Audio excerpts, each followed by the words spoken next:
Ladies and gentlemen, dear friends, a very warm welcome to all of you at the 15th edition of Jaipur Literature Festival, protected by Dettol Banega Swasth India at John Michalski Foundation, Batak. We are delighted to introduce our first session, Beginnings and Endings. The session is presented by Rajasthan Patrika.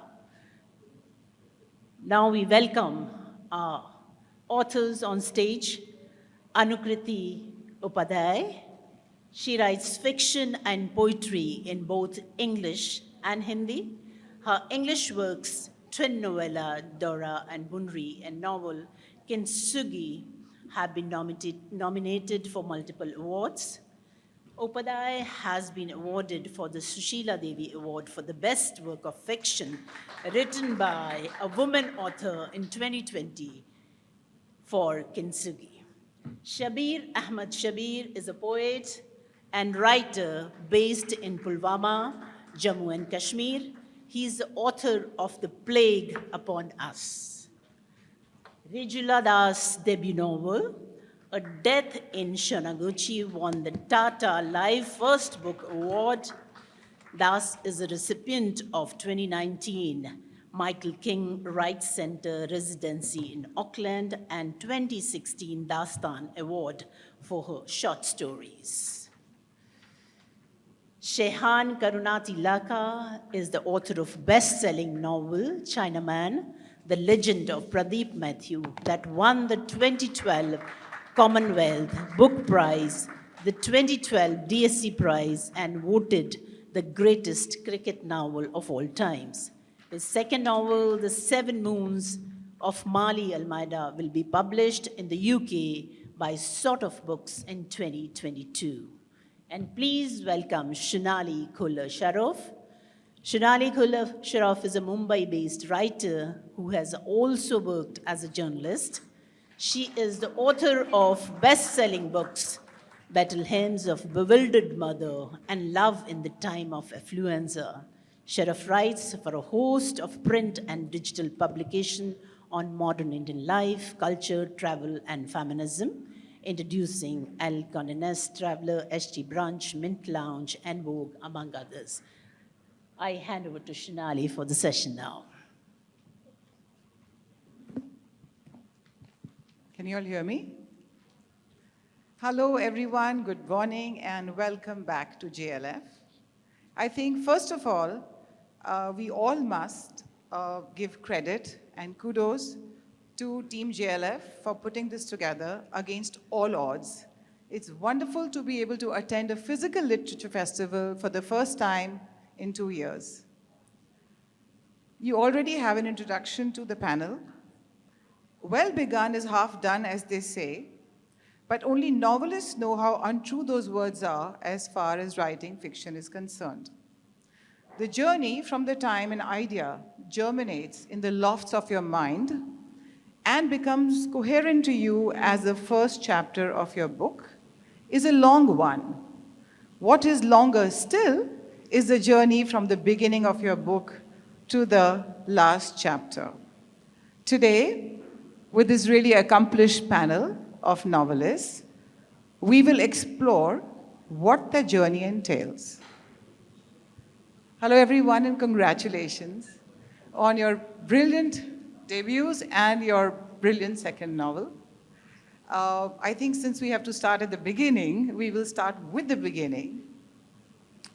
From the time, how long before you wrote the first line of your book was the idea of your novel brewing in your heads? I get to begin? Okay. So for me, I mean, it's an obvious thing to say, but until I have the beginning, I don't really have a book. And what I find is, okay, so we're talking about the novels, but, you know, I write children's books. I also have a day job where I write content and websites and articles. And it's the same principle that it takes me, depending on the deadline, it takes me 2 weeks to write the first sentence. And it's not like I'm doing nothing. I'm researching, I'm pinning stuff on walls, I'm making lots of false starts. But then suddenly the deadline approaches and it's Friday and you haven't got anything and it's Thursday. And then you get the first sentence, and the way you know it's the first sentence is because it leads to a second one, and suddenly you have a paragraph. And then 3 hours later, you have 2,000 words. And it's the same case with both these books. Like with Chinaman, I had an idea of writing a biography of a forgotten fictional cricketer. But I didn't really have anything until I had that first scene where I was at a wedding, a Sri Lankan wedding, which is a classy affair up till midnight, when the respectable guests go home and then suddenly the bar opens and the baila starts. And I saw two uncles punching each other, two well-dressed uncles having a fight. And I just thought this is a wonderful scene. I was wondering what they were fighting about.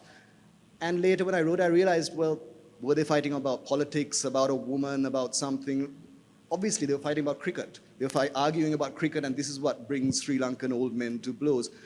And that's where, and then I had a way in. I had this character of this old man who's dying, and doctor tells him that he's got a year to live unless he stops drinking. So of course he doesn't stop drinking. He decides, I'm going to spend this year researching and writing a book about a forgotten cricketer.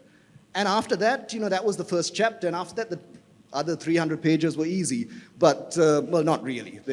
But still, that's the struggle so at the moment I'm trying a third book.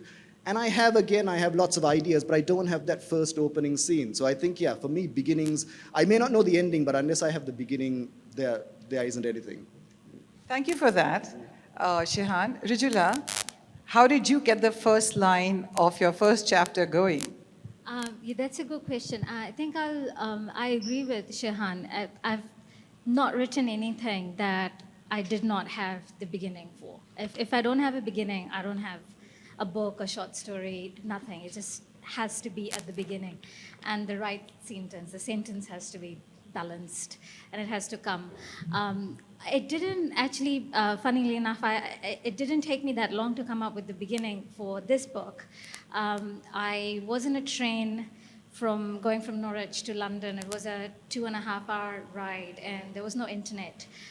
This is 8 years ago.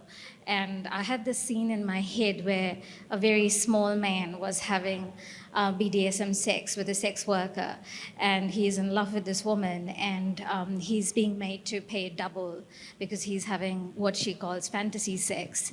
And he's crying because he doesn't want to pay the extra money, but he's also crying because it's BDSM. And I thought it was hilarious, and I just wrote it down because I had literally nothing else to do. So there goes something about the joys of not having internet and scrolling endlessly on your phone. So, and by the time I reached London, I had 4 pages. I had the first chapter. And I've written and rewritten this book over 8 years. But the one thing that has almost remained verbatim and not changed a single time is the first chapter. It just came, it was formed, it was right. And that doesn't happen often. It doesn't happen often at all. So I was very grateful, and that became the beginning, I think, yeah. Shabir, what about you? How long was your mind working towards writing a novel like this? Good afternoon, good morning, everyone. So the novel did not start, I was not planning about writing a novel. Actually, I remember very, very clearly the only thing that was in my mind at that time, it was the infamous summer of 2016 in Kashmir. We had a lockdown, internet was locked down, and we had a physical lockdown as well.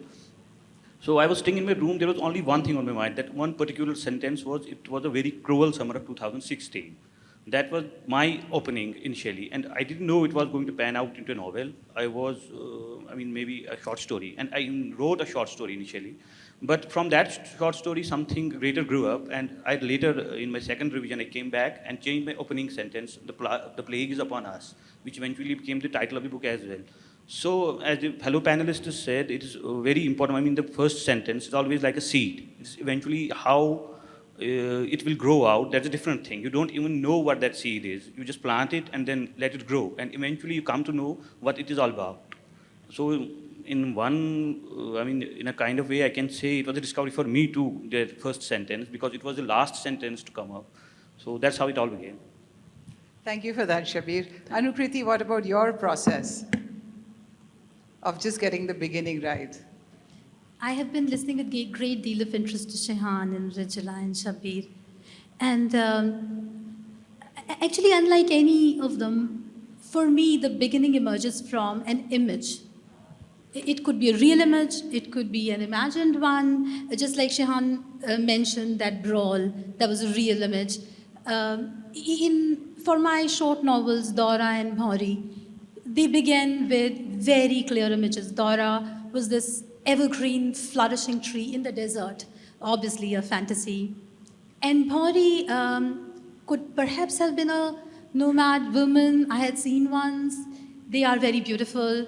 They have very distinctive sense of aesthetic, dress, ornaments, and a sense of self which I find intriguing, inspiring, and completely unachievable for at least urban women of my generation, the kind of abundance they handle themselves and comport themselves with. So those two books began with very clear images. And the sentences just followed.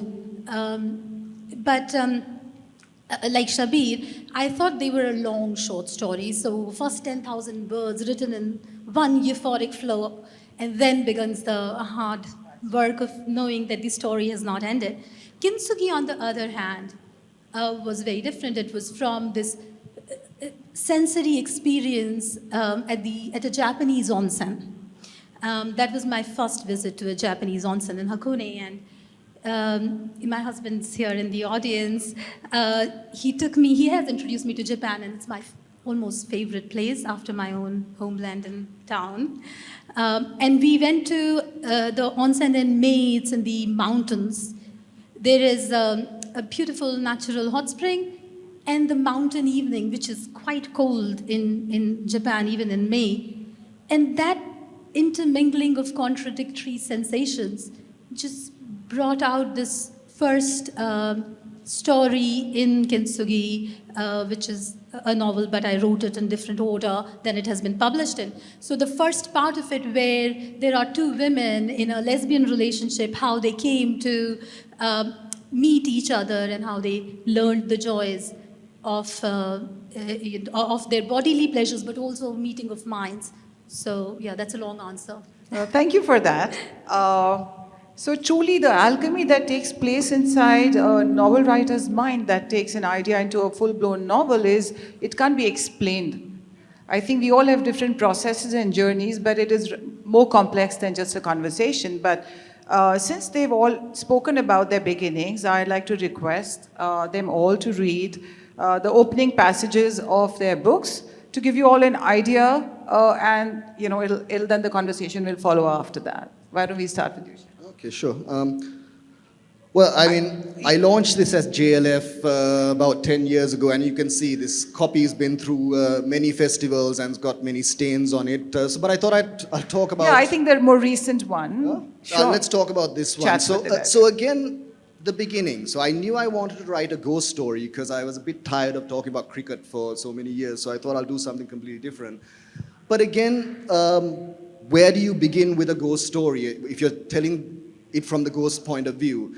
So I struggled with visions of the afterlife. Now, the thing about the afterlife is you can try and research, but it's hard to interview a ghost or someone who's died. It's a bit difficult. And philosophers and spiritualists and religious people have ideas, but they're just ideas. And so this is what I grappled with. Again, how do I begin this? What does the afterlife look like? And I don't know if I had a neat idea of the internet being off, and I don't know whether there was a moment where it happened, but I realized that the afterlife is somewhat like a visa office. And so people who have traveled distances to come here know the PCR tests and having to list the 10 countries, the countries you've visited in the last 10 years and that. So I thought maybe that's what this afterlife is. This guy ends up dead, and he's in this office full of dead people with a piece of paper that he needs to get stamped at several places. And then suddenly that was kind of, the absurd tone that I always kind of look for when I'm writing about things. So there's red tape even in death.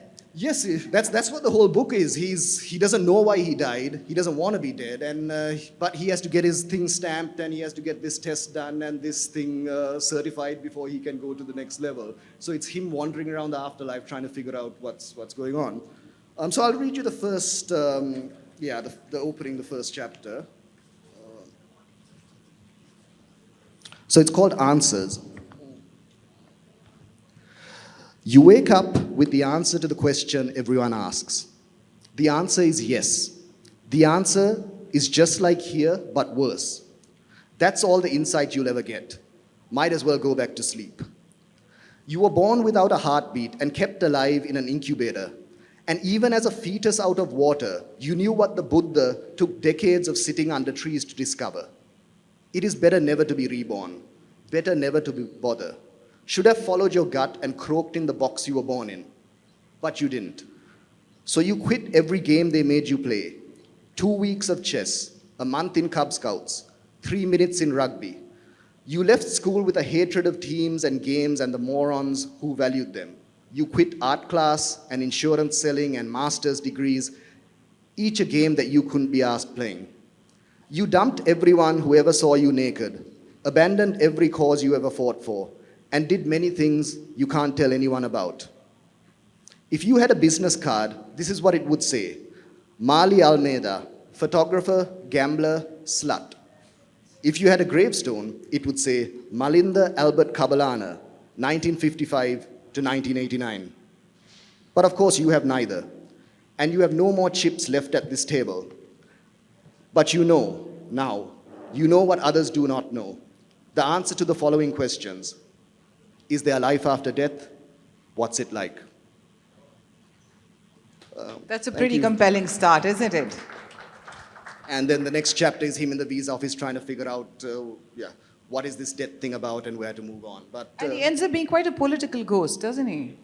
well, that's spoiler alert. But yeah, he was involved in lots of political. There were a lot of people who could have wanted him dead. So I guess that's the mystery of the book. Apologies for the spoiler. No, that's not a big spoiler. Rijula, why don't we have you read your very juicy and electric first passage? Sorry, on that note, I was at a festival in Colombo and a lady asked me, so, the murderer in the book is so-and-so. Why did you choose that character as the murderer? And I was, Well, I did better than that. so that's fine. So I already told you how the idea began. So this is the first paragraph. Lali had learned the word fantasy. For reasons he couldn't articulate, this made Tilu very jealous. Tilu Shah, obscure writer of erotic fiction, had been visiting Lali for almost 6 months now. On every second Wednesday, given his book sales and assorted hustling yielded enough cash for him to afford Lali's door fees. He was a slight man and nothing much to look at. It didn't matter to him now, but he still remembered all those little ways his heart had sunk when he was a schoolboy and a pretty girl wouldn't deign to give him a second glance. Especially now, as Lali stood leaning on her doorframe, smoking a cigarette, face averted from him. Not too long ago, he had read a book on the mysteries of the human psyche. Everything, it said, had its origin in childhood. And though Tilu couldn't fault his mother for more than an occasional smack across the head and a haphazard sort of neglect, he understood that now it was de rigueur to blame mothers for one's adult failings. He therefore speculated that his troubles began when his mother, not being able to remember exactly when, during her 2-day labor pains, the tiny, wrinkled body of Trilokeshwar Shah had touched the earth, or that he didn't quite touch the earth, but plopped unceremoniously into the hands of a buxom nurse with the prominent rabbit teeth, who scrunched up her nose and pressing her front teeth down on her lower lip, said, "Emma," in a nasal falsetto, before holding him up for his mother's benefit, who he was led to believe had croaked a little. Such was the music of his passage onto the earth, and had set the background score for the rest of his life. His father was proud of him nonetheless, first male heir and so on. Parental pride had eventually given way to bitter disappointment, but at the time of his birth, overcome with emotion, his father foisted upon him the name Trilokeshwar, god of 3 realms. Thank you for that, Rijula. Shabir, can we have you read your first passage?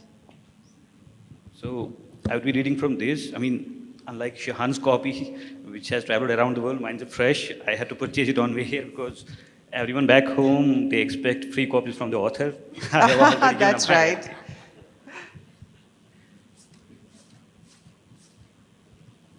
Okay, so this is the first chapter. It's titled The Plague. The plague is upon us, a vicious, dark plague. Why, only the other day, it struck 24 among us. 24 children and young men who, along with hundreds like them, are on the streets. All of them angry, all of them born of anger, all of them nurtured on anger, on black despair and red rage. No night has ever brought them respite. No night has ever sung a lullaby for them. Instead, it has always been black. Black like the deep, dark bowels of a crocodile with its jaws wide open. What and whom will it claim? Nobody knows, but it will. It surely will, as has the black night that has come before, and the blacker night before that. If only they could sleep, not a heaving sleep full of dreams, but a cold, insensate one, a sleep like death that would drive away the wails and sirens from their heads, the nightmares from their eyes, the rotten stench from their mouths. Yet, no, that won't be. They will just have to pass minute after weary black minute on the red rosary of angst, waiting for the night to end, waiting for dawn to come and set them free. But the dawn is just a wound through which a sticky redness oozes onto the horizon, the redness that they will find by noon skirting from helpless veins to form dirty, chaotic puddles in the desolate market squares trampled by stained jackboots, the redness that they must get used to. As it is the redness they must breathe through the day, they will swallow it, they will choke on it, they will vomit it out. But no matter what they do, they can't get rid of it. The redness is their skin. They can't scratch it off with their nails or tear it away with their teeth. They are powerless, they are helpless, they are miserable. Thank you. That's intense. I know, we have very little time, but I needed to have them read their first passages, and then we can ask the other questions. Anukriti, can we have you read from Kintsugi, maybe? I actually thought I'll buck the trend and Okay, read fine. from an older book. Because we have, okay, all right, that's fine. Yeah. So after all these powerful passages, now I am very not confident to read from it, if I ever was. This is my short novel called Bhaunri, and this is how it begins. Bhaunri was tall for her age, dark-skinned, with the sun-bleached hair of a nomad, startling cat-like eyes in her shadowy face.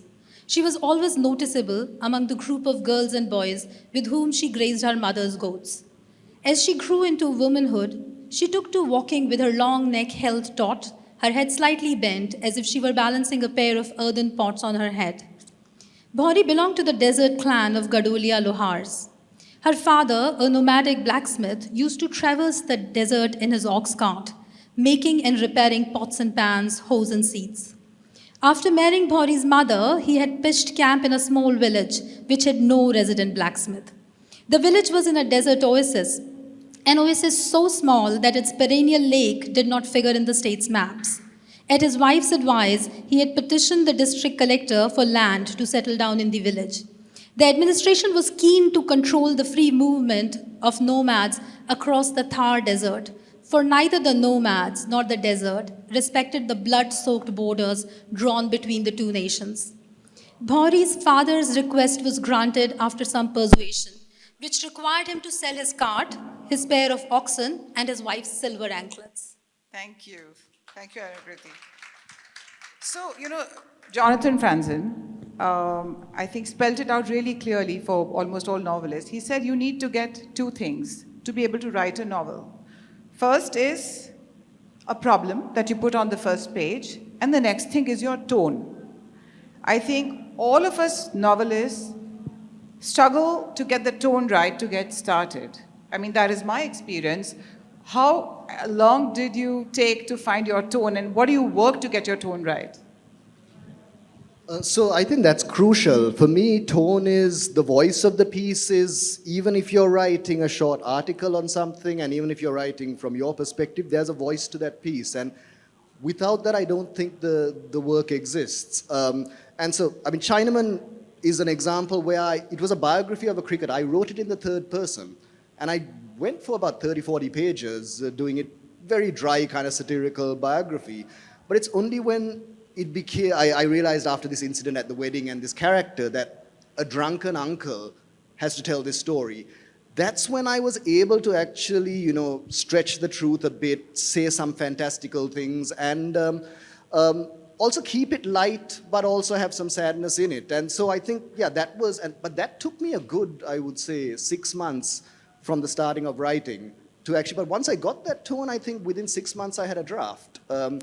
And similarly, You had your whole first draft in 6 months? 6 to 9 months, yeah. It was. I mean, I didn't have kids then, so I was, So maybe that was a factor. But, and with this, with Chats with the Dead as well, that was also an experiment that so now Chinaman's in the first person, Chats with the Dead is in the second person, which is a odd choice. I mean, you can count a few successful attempts at that and many short stories that do it, but to do a whole novel in the second person. But the way I figured it was that the only thing that survives your death, and this is just my theorizing, is that the voice in your head, that this character is a disembodied ghost. So the voice in his head is telling the story.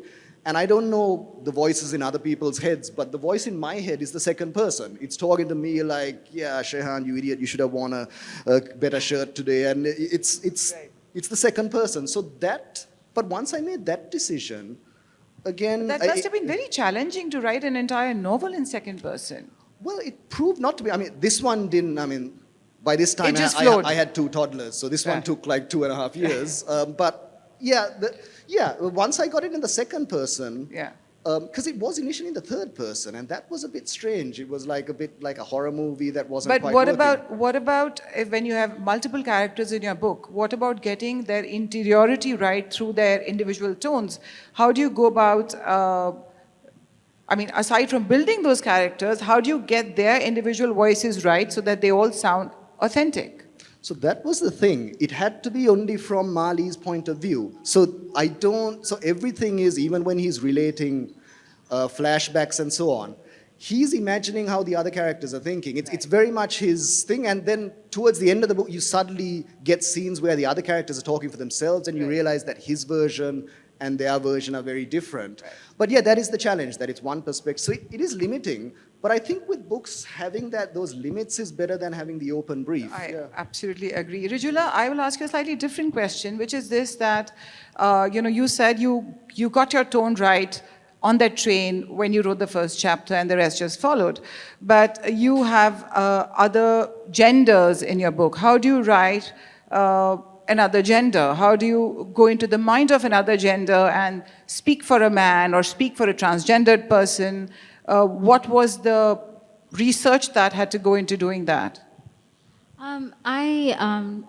Shehan, the voice in my head is also second person and tells me how stupid I am most of the time. But I think you have to have the voice right. Like as writers in craft of writing, we talk a lot about voice and tone, but if you don't have voice, you don't have character. I mean, the character is the voice. So I think if I were to sit down and make a character and think, what voice do they speak in, that character just wouldn't work. Like, it's a package. It has to come together. And I've always thought of my characters as real people in the sense that they're as real to me as any of you are, or any of the people that I'm in public transport with are. So they exist. I don't know them personally, but it's the same as looking at a person in a train and thinking who they are, what are they going to do when they go home, how do they talk, and making it up in my head. But it's one package, for sure. But your book is a book that came out of years of research for your PhD. Yeah. Her book is about Sonagachi, which is South Asia's largest red light district in Kolkata. And since you had done the research, you were certainly exposed to certain kind of voices, and that must have helped, right? Yeah, I think where that comes in handy is dialogue, because you carry the voice in your head, sort of. So the trick is not to force it and sit down and write dialogue, but just sort of keep hearing what you may have overheard while walking down the street. So I would say that's where the voice and the tone would have come. Shabir, I believe you wrote your novel in 3 months. Is that right? Yeah, The novel, I mean, the actual process of writing was done in 3 months. Right. So you got, I mean, it seems you got it right from the get-go, the Yeah. tone of the book. I mean, when I look back at it, I think I got lucky with this one because when I started, I didn't know what I was doing. I didn't know whether I was going to write a sketch, a short story, or whatever it would be. So there were no pressures. I was just staying down and typing away. I would just like a second because, when I am right now, I am in the middle of writing a second. But this time, there was a lot of thought process going before I started. I mean, it was almost 6 months before I had to write my first chapter in 5 different versions till I got that voice right, what actually I want. But with this, it was, it was beginner's luck, I guess. I just started away, then. You're just undermining yourself. Yeah. But, I don't think many of you know about Shabir. He actually had a day job. And poetry and writing is just something he does because of his passion. And then to have written an award-winning debut is quite something. Thank you so much. Anukriti, how do you, now you have 4 to 5 characters in Kintsugi. And they are Japanese and they are Indian from Jaipur. Her book is based between Singapore, Jaipur, Japan. So it sort of travels, right? What I wanted to know from you about getting these voices right is that when you're writing about your own people, you get that right. You understand Indians. But how did you get your Japanese character's character and her voice right? That is a very interesting question. But I would also like to mention writing Indian characters is not easy because we are such a diverse people. So it's not, there's no homogeneity if I'm writing, even for my own home state of Rajasthan. So if I'm writing from the perspective of a nomadic woman, it's not the same voice as a city bred, obviously, or even a person of a different caste from a rural setup. So for Kintsugi, for the Japanese characters, I turned into a bit of a Japanophile. I still am. I was just enchanted by the country, its culture, the contradictions, everything looking smooth on the surface, but everything just going so deep, so complicated by history, by conflicts, by their social norms. It just fascinated me. I read about Japan endlessly. I read its history. Did you interact with people there to be able to write the characters' dialogues? When I say voice, I mean that when your character is speaking, all our characters can't sound the same. So that's what I meant. Culturally, you expose yourself, but did you also familiarize yourself with people there to understand how they ticked? So I'm very fortunate. My husband works for a Japanese bank, and I have been exposed to Japanese people for a long time. I visited Japan maybe 10 or 11 times. But I must say, I never consciously thought when I was listening to people that this is part of my research. A bit like Shabir, I wrote... Indeed. Yeah. I wrote... That's just osmosis. That's true. Absorb, yeah. Right. Because writing is passion for me. It's not my day job. I came from a very different world, the corporate world. She used to be a banker, so there you are. I wish you hadn't mentioned that. Well, that just makes you appear more talented. But could I just interject? I mean, an interesting point there, which, we live in a time there's this culture war going on, which I don't know if it's resolved, of cultural appropriation. So are we allowed to write from characters? So, you're getting it in Hollywood now. Previously, if there was a transgender character, it would be played by, a cisgender male in drag. Whereas now there's a drive to say that, if it's a Mexican, you can't have Charlton Heston with shoe polish playing a Mexican. Right. So now, for the first book, it wasn't a problem. Being a drunken 64-year-old uncle, I didn't feel I was stepping on any... even though I was in my 30s, I didn't feel I was offending anyone, and I could imagine. But with the second book, and this is midway through, I'm writing from the point of view of a closeted gay man in the 1980s. And I asked my publisher, is this okay? Am I opening myself up to criticism for doing this? She didn't think so, and it remains to be. I haven't had any controversy, but that's something I always struggled with. Like, if I wanted to write a book with a female protagonist from their voice, would I be able to do it? And I don't know if there's an answer to that question still, but yeah. Yeah. I think there's a risk you take when you're writing another gender, because if you don't really understand the gender really well, then your character isn't really well formed. So I think, I hear you.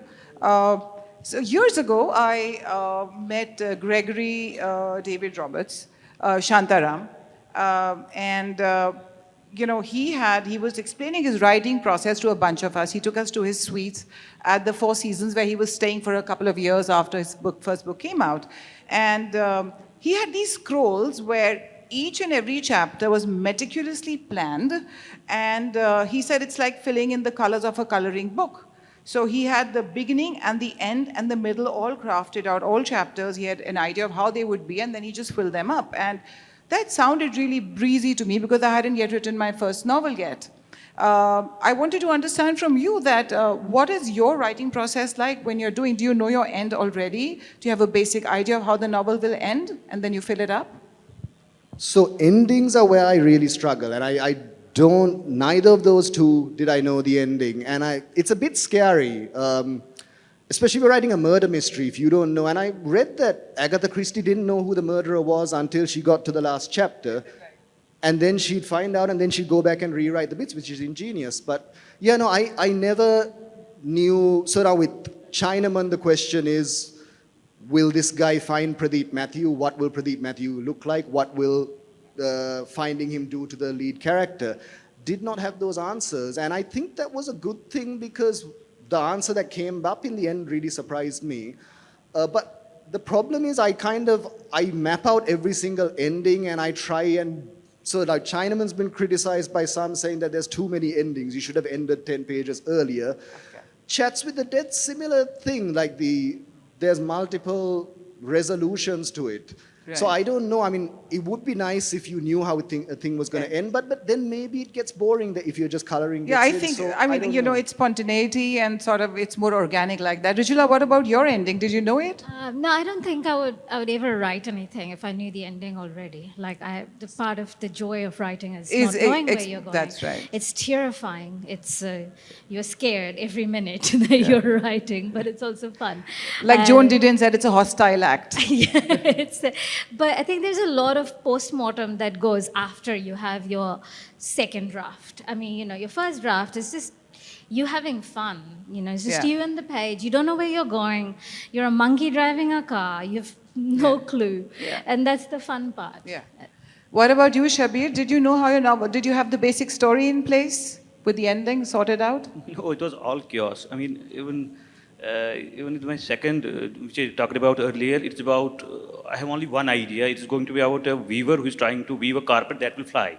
Yeah. Even halfway down there, I don't know where it's going, whether there will be a carpet at the end or not. I don't know. That is excellent. And he's from Kashmir, and you there understand where the carpet metaphor is coming from. So it's like that. I mean, I even enjoy it that way. I mean, it's like you are discovering your characters, your ending, your plot. At the same time, when you write like that, your readers, you take them along. It's a discovery for them as well too. Right. So I would say it's all chaos for me. What about you, Anukriti? So I just completely felt Rijula when she said the first writing is telling the story to yourself. You are telling yourself what's happening. You don't know, so things unfold and unfold. And suddenly the end emerges as an organic process. There's a very famous couplet by Ghalib. आते हैं गैब से मज़ामी ख़याल में Ghalib ज़रीर ख़ामा नवाए Sarosh. Roughly translated, it means I don't know where these stories come from. They play to the music of my pen on paper, and that's how I feel it. But yes, the rewritings is when you know the story, and then that's a bit of forcing yourself to go back. So yeah, but that is part of the craft then. That's the true. first flows out of you, and then after that you examine it. Yeah. I want to ask you a question. What is your process? I never know. I actually start with an opening line in the first chapter in a frenzied fit of what I think is creativity, and then after that I feel really superior and confident that I'm one of those novelists who will finish her novel in a month, and then the struggle begins, because when you read it a few days later, you realize that you're not even started climbing the mountain. You're looking at it right now. So that's how it goes. Shabir, this question is for you. Your novel is based on the insurgency and, living in Kashmir in the early 90s when you were growing up. And it's set in a very tumultuous, very painful time. Writing a novel set in an era of pain or darkness, as you may call it, was it cathartic for you, or did you revisit the pain and the emotions bog you down? I've been asked this before. I mean, yeah, the idea was that it would be cathartic, but the strange thing is, I mean, when you revisit all those memories, all those painful things, they just hit you again. If for years you have grown out of them, you have ignored them, stored them away, or whatever you did with them, but then when you are revisiting them, it doesn't feel like you are resolving them. They're just coming back. They're like demons coming to haunt you again. Right. So, in my opinion, I won't say it was catharsis in its traditional sense. There was no relief at the end. It was just pain once again, and then the same. So you were reinfected with the pain as you wrote exactly. it. I understand. Just to add, maybe it feels a bit of a refinement and more pointed sometimes if you write about incidents or things that have caused you pain. I often find if I write about something that is deeply personal, it just becomes more pointed after a time. But the problem with Kashmir right now is there is no resolution. I mean, if I have suffered from a particular set of incidents, and at the end, I am now looking back at them and I am saying, okay, this all happened to me, but here are my kids, here are other people. Thankfully, they won't be living through all that. But when you see that the cycle is repeating, they are going to repeat all this again. So it all becomes painful and absurd. All that. We have just 5 minutes. I'm going to ask you a question now, and each one of you who has written this can contribute to it. How difficult is it to write sex? And where do you draw that writing from? From imagination, experience, other erotic literature? I think all of you, Shabir doesn't have that, but the three of you have that. So can we talk about that? And there's also gay sex and lesbian sex and transgender. So, yeah. That'll be my last question, yeah? I will. Soon after this. Right, I can start, I guess. I think writing about sex is like sex. You can't make it better if it's already going badly. That's a quotable quote. If it's going well, then you've written a great sex scene, which again doesn't happen very often. There's actually an award for the worst sex scene written. I said there's an award every year. A book gets it. They're hilarious because writing sex is incredibly hard. So yeah, it's like dancing. It's either going to happen well or it's not. So writing about sex is the same as writing about any other sensation or emotion that affects you deeply at various levels, physical, mental, emotional. I would even say it's like writing about river or oceans or a beautiful animal. As a writer, you see it, you experience it, and you try to translate that experience into words. And often, in my case, I fail, but I never give up. I'm a very game girl. So none of you get self-conscious that your mother will be reading. I have a writer friend and she said, oh my God, my parents are reading my book. In India, I think especially South Asia, it's a concern. We are a more conservative society. What about you? So, there's not a great deal of sex in Chinaman. It's all drinking and watching cricket, really. Not much. But yeah, Chats with the Dead, for sure. It was closeted gay man, photographer, and he had quite a lively sex life there. And also, for the first book, I hung out with drunks and uncles and did the research. But for this one, obviously, I'm a happily married, hetero, cisgender, so it was challenging. But one thing in Sri Lanka at the moment, there's a lot of, I don't know if this is the right term, but a lot of gay writing. There's a lot of, Funny Boy was a seminal work that was made into a film. And there's a young playwright called Karunatilaka who staged this play called The One Who Loves You So. And it has very explicit sex scenes. It's all done in shadow and all that. And speaking to him and reading his writings, I just came to the conclusion that sex is a really messy, ugly act unless you're taking part in it. And so therefore, writing, that's what I got from his play, that it was just like, there is, you write it. So you learnt it from somebody else's writing because this was the sort of territory you haven't ventured into yourself. Yeah, and there's not that much. I mean, my mom did read it and she said, "Do you need so many sex scenes in it?" There And you go. Yeah. Anyway, I think we're running out of time now, and we have time for one or maybe two audience questions.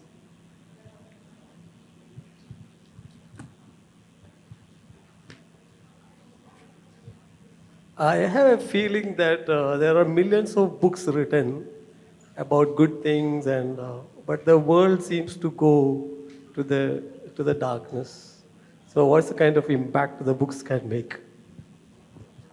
I didn't get your question. Are you saying that writing a dark book is, what impact does that have on the writer? Is that your question? It's not about the writers or anything. I said there are millions of books written Yeah, about good things for the humanity, right. but does it have an impact on the world affairs? I see. Because we are still going to darker. Even now, no, the war was there and refugees are made all over the world. So you're saying good books with good messages and more humanity, are they altering human beings in some way? Yeah? I think who wants to take this? It's a very profound question. I mean, I'm in no way qualified to answer this question, but the way I look at writing is the same way I look at life. We all know we are mortal. We all know whatever we do, the end is death. Sun shines upon good and bad people in the same way. But you don't stop doing what you are doing, making the effort that you make because everyone's going to die in medium to long run. So that's the same about writing books. You write books because you have hope. And you want write to about pass life, on that right? hope. And life is good, bad, and ugly. Shabir? Okay. Again, I am not really qualified to answer this because I have no academic background in literature or arts. I am by my academic training, I'm a veterinarian. But the way I have found it, I mean, when you start writing a book, you don't plan anything. You don't think that I'm going to change the world with this. I'm going to, okay, maybe there may be an element of ego, okay, this book is going to make me something big. But you never write at the core, you never write thinking that I'm going to change the world. Similarly, when a reader picks up the book, I don't think he ever picks up a book thinking that this will change me. These are not self-help books. He just wants to read and find something, experience something. So for me, writing is just a way of being. It's just, you just do it. Whether it qualifies for anything, whether it does eventually anything, that's immaterial. That doesn't matter really. It's just serendipity that your book is called The Plague Upon Us, and it, got published during the plague. So that's something. I think we're out of time. Thank you so much. And thank you so much, Shehan, Shabir, Rijula, and Anukriti. This was a lovely session. Thank you. Thank you. Thank you, Anukriti, Shabir, Rijula, Shehan, and Shunali Sorry, for I'm this just saying beautiful that session. anybody has Thank a you so question. much for being here.